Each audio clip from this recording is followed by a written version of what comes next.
las isomerías que pueden presentar los compuestos de coordinación es la isomería óptica. Y aquí tenemos un ejemplo con compuestos de hierro. Aquí estamos considerando nosotros a lo que es el ligante oxalato.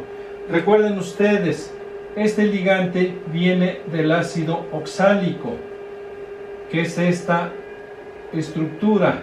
Si nosotros consideramos la posibilidad de que cada uno de los oxígenos pueda perder sus hidrógenos en forma de protón, entonces nos quedará un ligante bidentado, pero con el par de electrones cada uno de ellos, de tal manera que vamos a tener dos cargas negativas por cada ligante. Por eso está representado que las 6 cargas negativas y el estado de oxidación 3 del hierro nos están dando un compuesto -3, ¿sí? No es la valencia o el estado de oxidación del hierro, sino es de todo el complejo. Aquí se aplica el mismo principio, el mismo concepto que manejamos en química orgánica o que se maneja en química orgánica, ¿sí? Imágenes especulares no superponibles.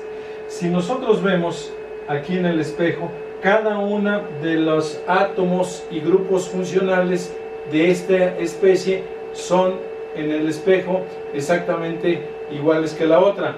Pero cuando nosotros giramos esta estructura, o esta, vamos a suponer esta, 180 grados, todas se superponen menos esta que está aquí y este puente ligante que tenemos nosotros acá. De tal manera que entonces no necesariamente sí son superponibles y por eso se aplica este concepto. La isomería óptica se presenta también en compuestos tetraédricos. Es un poco más fácil de visualizar y ustedes ya tienen esa experiencia. Por eso estoy haciendo hincapié en lo que serían compuestos de tipo octaedro. Aquí tenemos un ligante con la etilendiamina. Ya hemos hablado de la etilendiamina. Es un ligante bidentado, pero en este caso es un ligante neutro. Quiere decir que no aporta cargas. De tal manera que se comporta con este par de electrones de este nitrógeno y este par de electrones como precisamente las dos posiciones, ¿sí?, donde pueden coordinar a un metal. Aquí lo están haciendo con un cobalto y como es neutro, aquí sí el estado de oxidación del complejo es +3, ¿sí?, que es la carga efectivamente del cobalto. Nosotros vemos que a veces se representa también, y es otra forma de la notación, solamente los nitrógenos y esta curva que nos está indicando esta parte de la etileno. Vamos a encontrar a veces compuestos de coordinación donde solamente se nos representen los átomos que están coordinados y no necesariamente toda la cadena, pero con el EN ya sabemos que se trata del etilendiamina. Está en su forma sólida y igual nosotros podríamos en el espejo ver que son imágenes exactas, especulares, pero cuando giremos uno de ellos 180 grados y tratemos de superponerlo sobre esto, pues no va a haber esa posibilidad.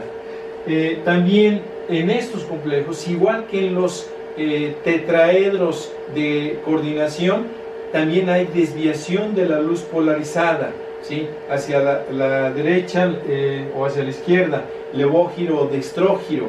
Es el mismo concepto, y si un compuesto de coordinación de este tipo lo llevamos también a nuestro polarímetro, va a tener un comportamiento similar como estructuras orgánicas que presentan este tipo de isomería. Otro tipo de isomería, ya hemos hablado de este ligante, el NO2, ¿sí?, el nitroso. Estamos hablando nosotros de que se puede unir por el nitrógeno con pares de electrones o por el oxígeno. Aquí la diferencia es la forma de unión. En los dos hay 5 amoníacos, un estado de oxidación 3 del cobalto y un 2 de lo que es todo el complejo. Hay una diferencia de colores. Ya hemos comentado que la isomería, además del tipo de ligante, en esa serie espectroquímica que comentamos, pero también la forma en que el ligante se une nos puede dar a nosotros una variación del delta 0 del 10 de Q y por lo tanto cambio de color. Aquí lo estamos viendo, ¿sí? Otra de las especies de las que hemos hablado es en el caso del SCN o del caso del N, ¿sí? CS. Este también puede ser ligantes que nos den origen a este tipo de isomería. ¿Qué más tenemos nosotros respecto a isomerías? ¿Sí? Esta, a la que le llamamos de ionización o de solvatación. Se le llama de solvatación cuando las moléculas que se intercambian son de agua, pero aquí estamos dando el caso específico de la ionización, porque el contraión del complejo, que en este caso es sulfato, es el que se intercambia. Un cobalto que también es más 3, balanceado por un -2 del sulfato y un -1 del bromo. Claro, el nombre cambia, ¿sí? Aquí estamos hablando nosotros de sulfato de pentamín bromo cobalto 3, ¿sí? Y ven el color, rojo-violeta.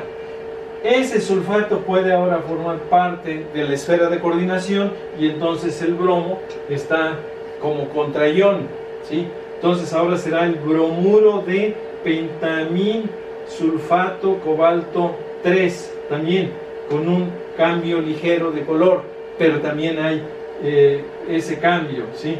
Y entonces el sulfato, sí, con sus dos valencias negativas, solamente una de las posiciones de coordinación es ocupada por ese sulfato de ionización o solvatación. Isomería del ligante. Este es interesante porque estamos hablando nosotros de ligantes bidentados, pero que el ligante en sí es un isómero. Por ejemplo, yo puedo tener en este caso un 1,2 diaminopropano.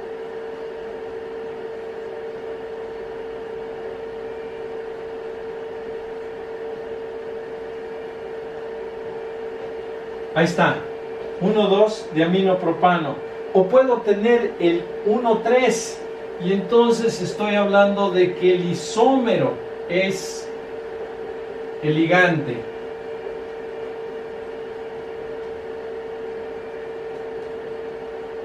En los dos casos, debido a los pares de electrones o al par de electrones que tiene cada uno de los nitrógenos, puede ser un ligante bidentado, pero no es lo mismo que yo prepare un compuesto de coordinación octaédrico con 3 moléculas de 1,2 diaminopropano que lo prepare con 3 moléculas del 1,3 diaminopropano. Entonces la isomería aquí es de ligante en sí, pero también nos da un compuesto de coordinación que puede ser hexacoordinado en el caso del octaedro y el color seguramente será diferente, a lo mejor ligeramente diferente uno de otro, pero sí hay diferencia. Isomería de coordinación. Al final de cuentas, nosotros podemos tener aquí el cobalto con 6 moléculas de amoníaco formando un catión como compuesto de coordinación, pero también tenemos nosotros el anión, ¿sí? Entonces será en este caso el hexaciano cromato 3 de hexamín cobalto 3. Pero ¿qué pasa si nosotros intercambiamos los metales y ahora tenemos el cromo rodeado por las 6 moléculas de amoníaco y en lugar del cromo ahora tenemos el cobalto rodeado por lo que son las 6 moléculas de ciano? Entonces estamos teniendo isómeros, el mismo número de amoníacos, de cianos, un cromo, un cobalto, pero de forma diferente. Puede ser en la isomería de coordinación que tengamos nosotros estados de oxidación diferentes. Por ejemplo, aquí tenemos el estado de oxidación 2 y el 4, ¿sí? Con este estado de oxidación 4 del platino tenemos un complejo que es aquí -2, porque son 6 cargas negativas, ¿sí? 4 positivas, este sería -2, que se balancea con el +2 de este complejo. Pero podemos intercambiarlo y colocar aquí el +2 y aquí el +4, y entonces también estamos teniendo nosotros isomería de coordinación. El tipo de isomerías puede todavía darse en mayor cantidad. ¿Sí? Yo estoy representando las más convencionales, y nos damos cuenta entonces lo que les comentaba al principio de la presentación, esta y de la anterior, sobre todo, ¿sí? Las isomerías en compuestos de coordinación son realmente muy amplias, nos llevan a nosotros a una gran variedad de compuestos que, junto con lo que es aunado a lo que es el gran número de estados de oxidación, de metales, de ligantes, realmente enriquece mucho lo que es la química de coordinación.